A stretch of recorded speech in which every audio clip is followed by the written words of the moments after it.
Hello everyone, this is Samian Demla and welcome back to Rocket Science NEET. सो आज की इस video में हम कंटिन्यू करने वाले हैं अपनी एन एग्जाम्पलर सीरीज़ को, जो कि काफ़ी टाइम पहले हमने रोक दी थी। ठीक है, कुछ कारणों की वजह से ऑब्वियसली। तो अब हम उसको दोबारा शुरू कर रहे हैं। आज हम शुरू करने वाले हैं chapter number 8 of class 11th biology.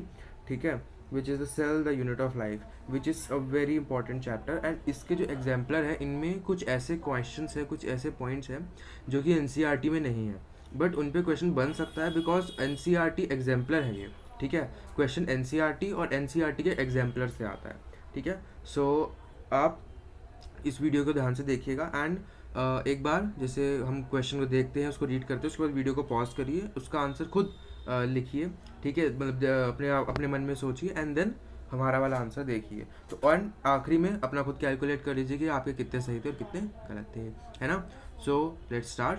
पहला क्वेश्चन है हमारा, a common characteristic feature of plant sieve tubes and most of mammalian erythrocytes. अब जिनको सीव ट्यूब्स के बारे में नहीं पता, तो कम से कम इराइथ्रोसाइट्स के बारे में तो पता होना चाहिए। इराइथ्रोसाइट्स हमारे RBC होते हैं। ठीक है, हमारे कौन होते हैं ये RBC।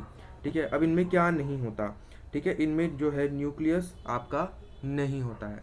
ठीक है, और ऐसे ही सीव ट्यूब्स जो होते हैं आपके प्लांट टिश्यू के, उनमें भी जो है आपका न्यूक्लियस नहीं होता।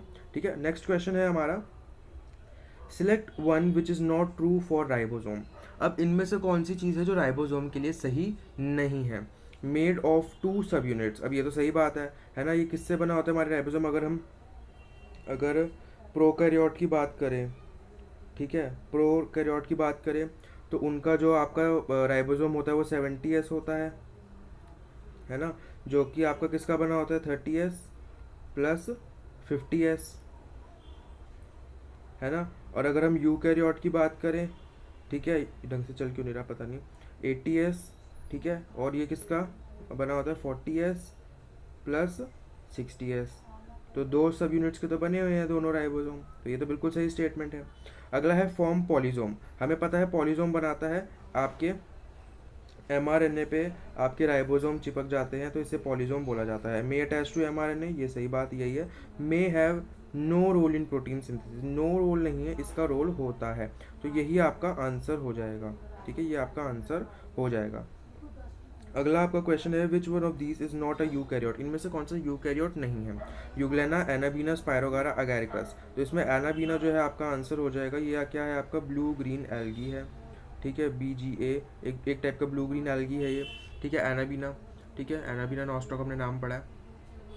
ठीक है, उसके बाद हम बात करें, अगला क्वेश्चन क्या है हमारा, which of the following dyes is best suited for staining chromosome. ये क्वेश्चन है जो आपका एनसीईआरटी में नहीं है, तो आपको एक बार बस इसे याद कर लीजिए। इसका जो आंसर है वो है सैफ्रेनिन। ठीक है, जो सैफ्रेनिन है वो आपका क्रोमोसोम को डाई करने में काम आता है। सैफ्रेनिन नाम क्यों पड़ा, क्योंकि ये सैफरन कलर का होता है। ठीक है, ऑरेंज टाइप का जो हमारे जो देश का जो ध्वजा है, यानी कि जो झंडा है, उसमें जो ऊपर का टॉप कलर है उसको सैफरन है। बहुत लोग सोचते हैं वो ऑरेंज है, बट वो सैफरन कलर है, केसरिया रंग। ठीक है, अगला है हमारे पास question, different cells have different sizes, arrange the following cells in the ascending order of their sizes, choose the correct option among following. तो यहाँ पर हमें क्या करना है, इनको साइज के अकॉर्डिंग अरेंज करना है इन सेल्स को। तो हमारे पास है माइकोप्लाज्मा, ऑस्ट्रिच एग, देन आपके पास है ये आपका ह्यूमन RBC, देन बैक्टीरिया। तो इसको अरेंज करना है। तो देखें तो इसमें सबसे छोटा कैसे अरेंज करना है, इसे हमें choose the correct option among the following ascending order, यानी कि सबसे छोटा सबसे पहले। तो हमने पढ़ा है सबसे छोटा सेल कौन सा होता है आपका माइकोप्लाज्मा, तो ये आपका नंबर 1 हो जाएगा। एंड फिर उसके बाद आपका है बैक्टीरिया और ह्यूमन RBC में से बैक्टीरिया आपका नंबर 2 हो जाएगा, then human RBC number 3, and हमने लार्जेस्ट सेल पढ़ा है विच इज़ ऑस्ट्रिच एग, तो ये नंबर 4 हो जाएगा आपका।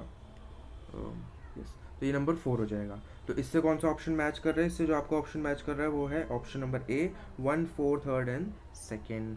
नाउ नेक्स्ट 6th क्वेश्चन पर आते हैं, which of the following feature is common to prokaryotes and many eukaryotes. कौन सा फीचर है जो प्रोकैरियोट एंड यूकैरियोट में क्या है, कॉमन है। क्रोमोसोम प्रेजेंट, नहीं, क्रोमोसोम आपके प्रोकैरियोट्स में नहीं होते। Cell wall present, yes, eukaryote में भी सेल वॉल होती है, प्रोकैरियोट में भी सेल वॉल होती है। स्ट्रक्चर भले ही सेम नहीं होता, ठीक है। न्यूक्लियर मेम्ब्रेन प्रेजेंट नहीं, एंड सब सेलुलर ऑर्गेनेल्स प्रेजेंट, ये भी प्रोकैरियोट्स में नहीं होते। अगर इसमें सेल वॉल की जगह आप सेल मेम्ब्रेन करते तो वो भी आंसर सही होता, अगर इसमें सेल मेम्ब्रेन का ऑप्शन होता तो। ठीक है, अगला है who propose the fluid mosaic model of plasma membrane. तो ये एनसीईआरटी में भी लिखा हुआ है, सिंगर एंड निकोलसन, इन्होंने जो है अपना फ्लूइड मोज़ेक मॉडल दिया था, जो हम आज के टाइम में सबसे सही मॉडल समझते हैं सेल मेम्ब्रेन को समझने के लिए। ठीक है, उसके बाद है which of the following statement is true for secretory cells. अब ये थोड़ा कंफ्यूजिंग क्वेश्चन है क्योंकि इसमें डायरेक्टली नहीं पूछा हुआ, इसमें आपसे इनडायरेक्टली जो है एनसीईआरटी की लाइन पर पूछा हुआ है। वो देखिए कैसे। सिक्रीटरी सेल है मतलब वो क्या सिक्रीट करेंगे, ऑब्वियसली कोई हार्मोन सिक्रीट करेंगे। ठीक है, यानी कि किसी तरीके की ग्लैंड होगी वो। ठीक है, ये हटाओ, ये ढंग से नहीं लिखा जा रहा आज। हार्मोन,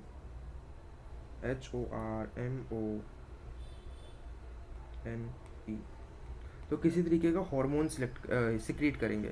अब हार्मोन आपके कैसे होते हैं, हार्मोन आपके लिपिड के नेचर के होते हैं, यानी कि लिपिड्स होते हैं, फैट वाले होते हैं, है ना। तो लिपिड्स होते हैं। अब लिपिड्स कौन सिक्रीट करता है इनमें से, ठीक है। Which statement is true in secretory cells. ठीक है, गोल्गी अपैरेटस एब्सेंट, ऐसा नहीं होगा।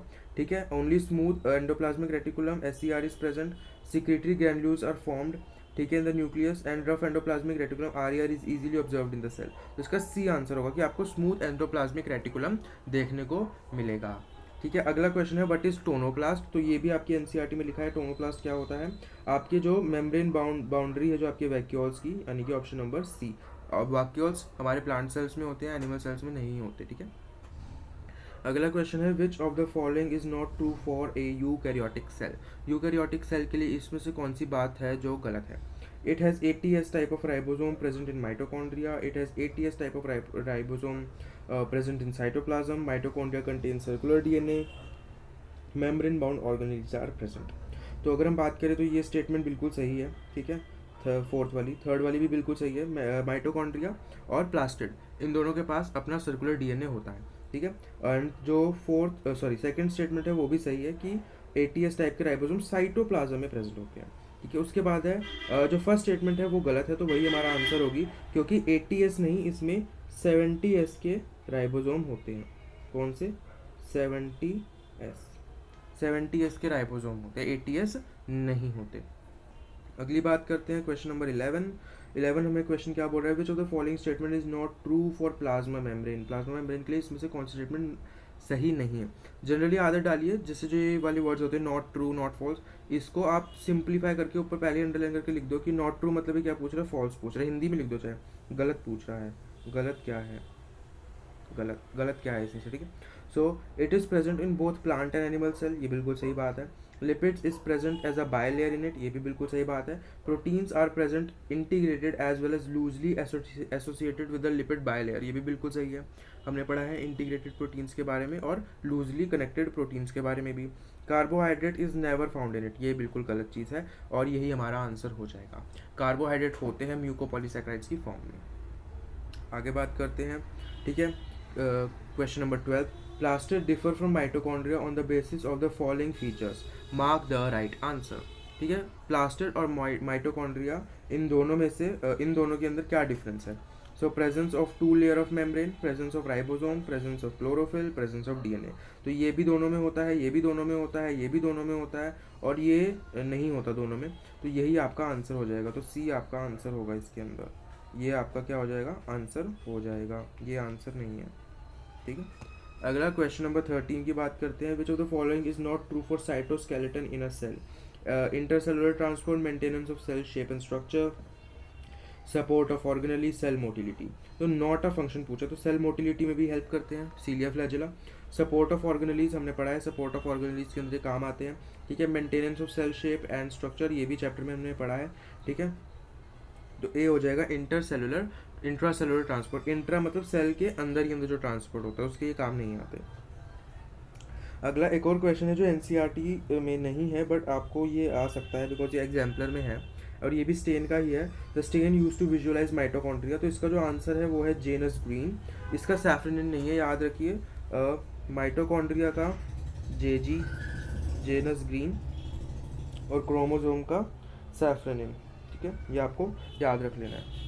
ठीक है, और इसी के साथ ये टोटल 14 क्वेश्चंस थे और इसके बाद जो है ये आपके सब्जेक्टिव क्वेश्चंस है जो आप अपने स्कूल एग्जाम्स के लिए प्रैक्टिस कर सकते हैं। वो हमारे नीट एग्ज़ाम का जो है वो नहीं है, मोटिव नहीं है करना उसके लिए उसको। ठीक है, तो आप बताइए कि आपके 14 में से कितने सही थे, अपने आप को बताइए एंड खुद अपना सेल्फ इंट्रोस्पेक्शन कीजिए कि आपके 14 में से कितने सही थे, ठीक है। सो विद दिस हम और चैप्टर भी लाते रहेंगे example videos, and I hope आपको पूरी एक्सप्लेनेशन से समझ आई होगी and you have enjoyed it very well. Don't forget to hit the like button and subscribe the channel if अगर आपने ये अभी तक नहीं करा, एंड शेयर भी कर दीजिए video with all your friends because ज्ञान बांटने से बढ़ता है। With this note, good bye everyone, have a nice day.